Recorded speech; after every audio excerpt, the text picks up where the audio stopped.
اعوذ باللہ من الشیطان الرجیم بسم اللہ الرحمن الرحیم۔ Audio number 150۔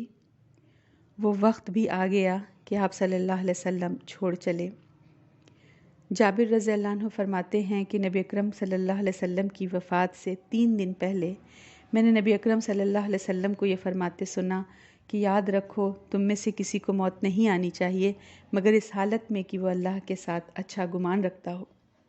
یعنی ہم سب اس کو گرہ بنا لیں کہ اللہ کے بارے میں حسن ظن ایمان باللہ کی بنیاد ہے، ہمارے عقیدے کا لازمی جز ہے، اور اس میں شک نہیں کہ اللہ سے حسن ظن تقوی سے مشروط ہے۔ وفات سے 1-2 دن پہلے آپ کو اپنی طبیعت کچھ بہتر محسوس ہوئی۔ 2 آدمیوں کا سہارا لے کر ظہر کے لیے مسجد تشریف لائے۔ اس وقت ابو بکر رضی اللہ عنہ امامت فرما رہے تھے۔ نبی اکرم صلی اللہ علیہ وسلم کو دیکھ کر پیچھے ہٹے۔ آپ نے اشارے سے کہا پیچھے نہ ہٹیں، اور آپ ان کے ساتھ بیٹھ گئے۔ اس کے بعد ابو بکر رضی اللہ عنہ نبی اکرم صلی اللہ علیہ وسلم کی نماز کی اقتدا کر رہے تھے اور تکبیر خود کہتے جاتے تھے تاکہ صحابہ تک تکبیر کی آواز پہنچ سکے۔ وفات سے 1 دن پہلے یعنی اتوار کو آپ صلی اللہ علیہ وسلم نے تمام غلام آزاد کر دیے۔ کل آپ کے پاس 7 دینار موجود تھے۔ آپ نے ان کو صدقہ کیا، اور جو ہتھیار آپ کے تھے وہ آپ نے مسلمانوں پر ہبہ کر دیے۔ شام کو چراغ جلانے کے لیے عائشہ رضی اللہ عنہا کو پڑوسن سے تیل ادھار لینا پڑا۔ ایک زرہ تھی آپ صلی اللہ علیہ وسلم کی، وہ ایک یہودی کے یہاں 75 کلو جو کے عوض میں رہن کے طور پر رکھی ہوئی تھی، تو اس کو نبی اکرم صلی اللہ علیہ وسلم نے مسلمانوں کے حوالے کر لیا کہ تم اس کو دیکھ لینا، یہاں تک کہ پورا گھر ایک دم خالی۔ اگلی صبح مسلمان فجر میں مصروف تھے۔ نبی اکرم صلی اللہ علیہ وسلم نے عائشہ رضی اللہ عنہا کی حجرے کا پردہ ہٹا کر باہر دیکھا۔ صحابہ کو نماز پڑھتے دیکھ کر آپ صلی اللہ علیہ وسلم مسکرائے۔ آپ کو اپنی 23 سالہ زندگی کا پھل دکھ رہا تھا کہ کہاں شرک میں یہ سارے ملوث تھے، کہاں توحید کی خاطر سجدے میں گرے ہیں۔ ہم سمجھیں اللہ کی جنود کو، حزب اللہ کو دیکھ کر آپ صلی اللہ علیہ وسلم کا دل خوش ہو گیا اور آپ کے چہرے پر مسکراہٹ آ گئی۔ دروازے سے پردہ ہٹانے سے ابو بکر رضی اللہ عنہ کو لگا کہ آپ صلی اللہ علیہ وسلم نماز کے لیے تشریف لانا چاہتے ہیں، تو پیچھے صف میں ہونے لگے، لیکن نبی اکرم صلی اللہ علیہ وسلم نے اشارہ کیا کہ اپنی نماز پوری کر لیں۔ پھر آپ نے حجرے کا پردہ گرا لیا۔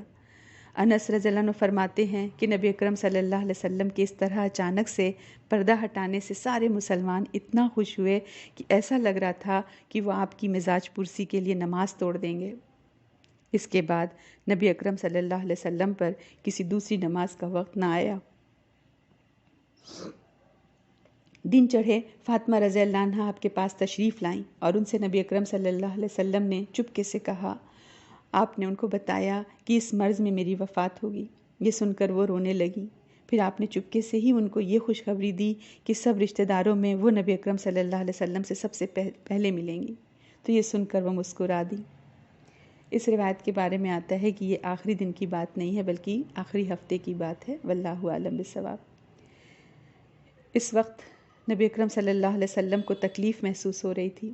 فاطمہ رضی اللہ عنہا بے چین ہو رہی تھی۔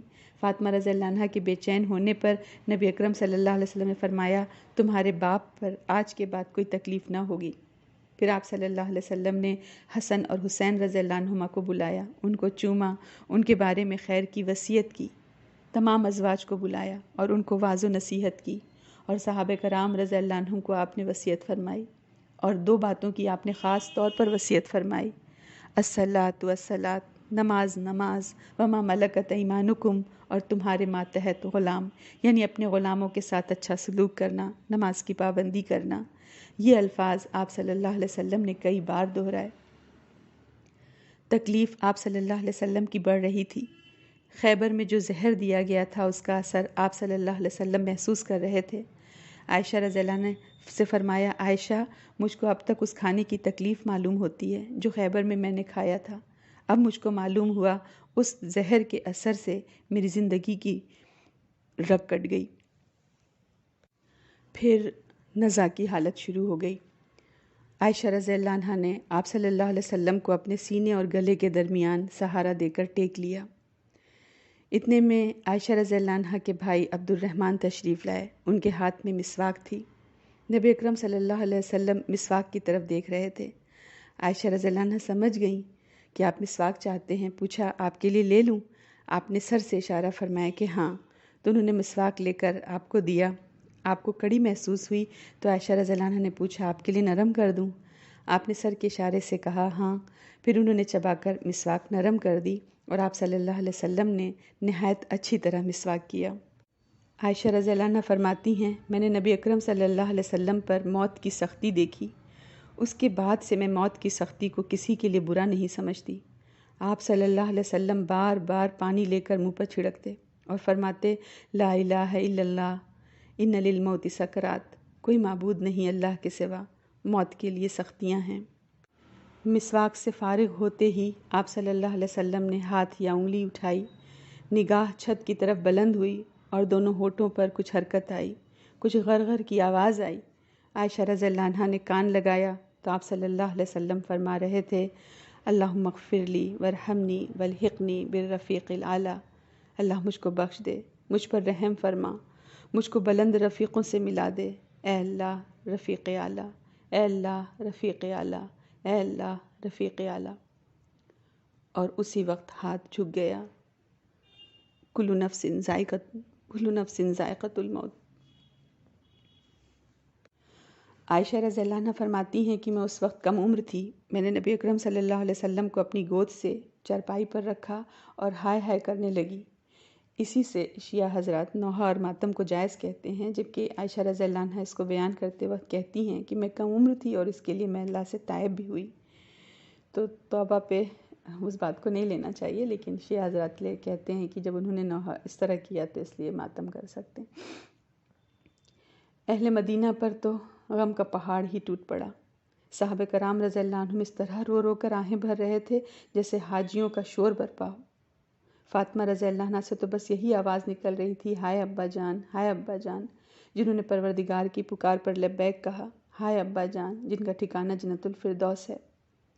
عمر رضی اللہ عنہ کے تو ہوش ہی اڑ گئے، وہ تو بڑبڑانے لگے، کہنے لگے کچھ منافقین سمجھتے ہیں کہ رسول اللہ کی موت ہو گئی، لیکن سچائی یہ ہے کہ رسول اللہ کی وفات نہیں ہوئی، بلکہ آپ صلی اللہ علیہ وسلم اپنے رب کے پاس تشریف لے گئے جس طرح موسیٰ علیہ السلام تشریف لے گئے تھے اور اپنی قوم سے 40 رات غائب رہ کر پھر واپس آ گئے تھے۔ حالانکہ ان کے جانے کے بعد بھی لوگ کہہ رہے تھے وہ انتقال کر چکے ہیں۔ اللہ کی قسم رسول اللہ بھی پلٹ کر ضرور آئیں گے، اور کہہ رہے تھے کہ میں ان لوگوں کے ہاتھ اور پاؤں کاٹ ڈالوں گا جو سمجھتے ہیں کہ آپ کی موت ہو چکی ہے۔ سارے صحابہ ان کے گرد حیرت اور غم سے بت بنے کھڑے تھے۔ ابو بکر رضی اللہ عنہ جب صبح سویرے نبی اکرم صلی اللہ علیہ وسلم کی ان کو کچھ طبیعت اچھی محسوس ہوئی تو عائشہ رضی اللہ تعالیٰ عنہ کے پاس آئے اور ان سے کہا کہ میں اپنی دوسری بیوی کے یہاں جو تھوڑا سا دور رہتی تھی کچھ راشن وغیرہ دینے جا رہا ہوں۔ تو اس وقت ان کو خبر پہنچی وہاں پر، وہ گھوڑے پر سوار ہو کر تشریف لائے اور اتر کر مسجد نبوی میں داخل ہوئے۔ پھر لوگوں سے کوئی بات کیے بغیر سیدھے عائشہ رضی اللہ عنہ کے پاس گئے اور نبی اکرم صلی اللہ علیہ وسلم کی طرف مڑے۔ آپ صلی اللہ علیہ وسلم کا جسد مبارک دھار دار یمنی چادر سے ڈھکا ہوا تھا۔ ابو بکر رضی اللہ عنہ نے چہرے سے چادر ہٹائی اور اسے چوما اور روئے، پھر فرمایا میرے ماں باپ آپ پر قربان، اللہ آپ پر دو موت جمع نہیں کرے گا۔ جو موت آپ پر لکھ دی گئی تھی وہ آپ صلی اللہ علیہ وسلم کو آ چکی۔ اس کے بعد ابو بکر رضی اللہ عنہ باہر تشریف لائے۔ اس وقت بھی عمر رضی اللہ لوگوں سے کہہ رہے تھے نبی اکرم صلی اللہ علیہ وسلم کا انتقال نہیں ہوا ہے۔ ابو بکر رضی اللہ عنہ نے ان سے کہا عمر بیٹھ جاؤ۔ عمر رضی اللہ عنہ نے بیٹھ جانے سے انکار کر دیا، وہ اپنے میں تو تھے ہی نہیں۔ اور صحابہ کرام رضی اللہ عنہ پھر عمر رضی اللہ عنہ کو چھوڑ کر ابو بکر رضی اللہ عنہ کی طرف متوجہ ہو گئے۔ ابو بکر رضی اللہ عنہ نے فرمایا تم میں سے جو شخص محمد صلی اللہ علیہ وسلم کی پوجا کرتا تھا تو وہ جان لے کہ محمد صلی اللہ علیہ وسلم کی موت واقع ہو چکی ہے، اور تم میں سے جو شخص اللہ کی عبادت کرتا تھا تو یقیناً اللہ ہمیشہ زندہ رہنے والا ہے، کبھی نہیں مرے گا۔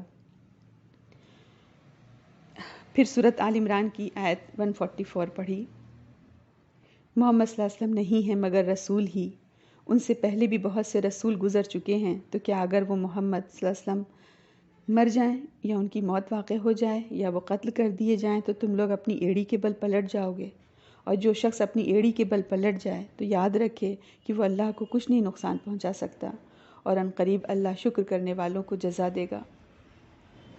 صحابہ کرام رضی اللہ عنہم جو اب تک غم سے حیران و شزدر تھے، انہیں ابو بکر رضی اللہ عنہ کا یہ خطاب سن کر یقین آ گیا کہ نبی اکرم صلی اللہ علیہ وسلم واقعی چھوڑ چلے۔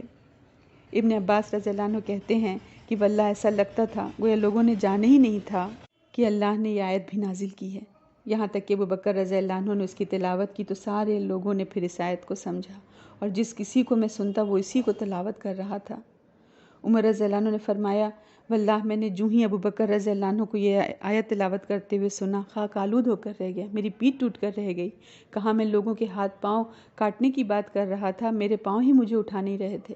ابو بکر رضی اللہ عنہ کی تلاوت سن کر میں زمین کی طرف لڑھک گیا، کیونکہ میں جان گیا کہ واقعی نبی اکرم صلی اللہ علیہ وسلم کی موت واقع ہو چکی ہے۔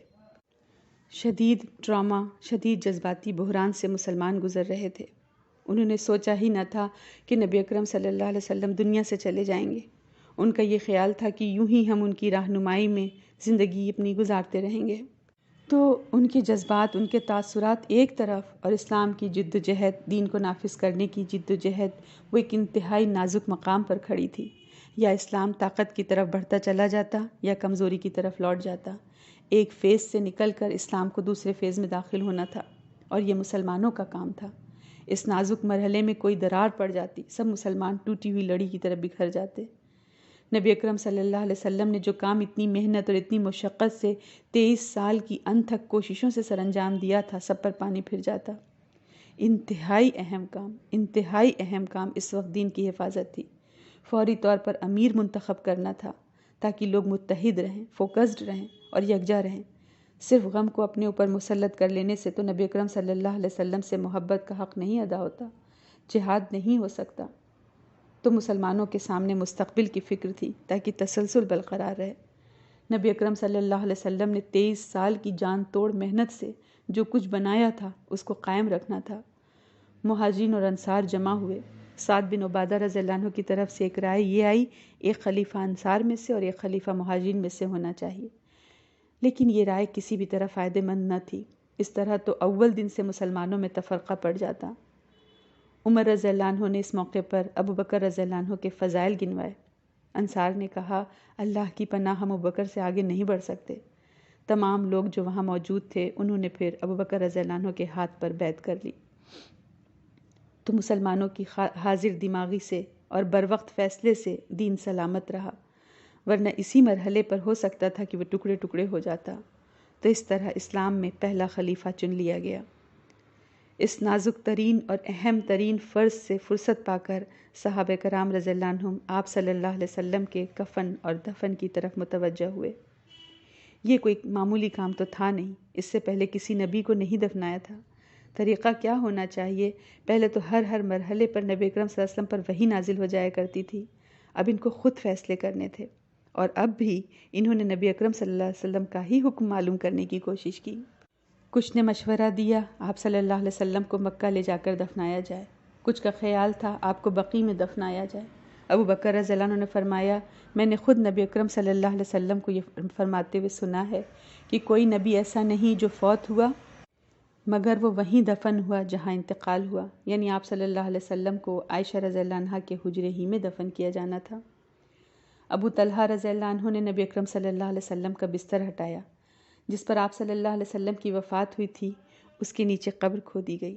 منگل کے دن کپڑے اتارے بغیر آپ کو غسل دیا گیا۔ اس کے بعد 10 صحابہ حجرے میں داخل ہوتے اور نماز جنازہ پڑھتے۔ مرد آئے، پھر خواتین آئیں، پھر بچے آئے، اس طرح 10 کی ٹولیاں آتے آتے منگل کا پورا دن گزر گیا۔ بدھ کی رات آپ صلی اللہ علیہ وسلم کا جسد مبارک قبر میں اتارا گیا۔ نبی اکرم صلی اللہ علیہ وسلم جو عام طور سے یمنی دھاری دار چادر استعمال کرتے تھے وہ بھی قبر میں بچھا دی گئی۔ 3 کفن میں آپ صلی اللہ علیہ وسلم کو سپرد خاک کیا گیا۔ آپ صلی اللہ علیہ وسلم کو جو دفنایا گیا ہے کم از کم 63 گھنٹے کے بعد، سوموار کو 9-10 بجے صبح انتقال ہوا۔ سوموار کا پورا دن، پوری رات، منگل کا پورا دن، منگل کی پوری رات، بدھ کا پورا دن اور بدھ کی پھر رات میں تدفین۔ وجہ کیا تھی؟ وجہ یہ تھی کہ جب آپ صلی اللہ علیہ وسلم کی وفات ہوئی تو اس خبر کے سچ ہونے پر ہی لوگوں کو یقین نہیں ہو رہا تھا، اس میں کافی وقت لگ گیا تھا، اور سارے لوگوں کا ہجوم نبی اکرم صلی اللہ علیہ وسلم کی آخری جھلک دیکھنے کے لیے، اس میں کافی وقت لگا۔ پھر خلیفہ کون بنے اس پر لے کر تھوڑا اوپر نیچے ہوا، اور پھر فائنل مشورہ طے ہوتے ہوتے کافی وقت لگ گیا۔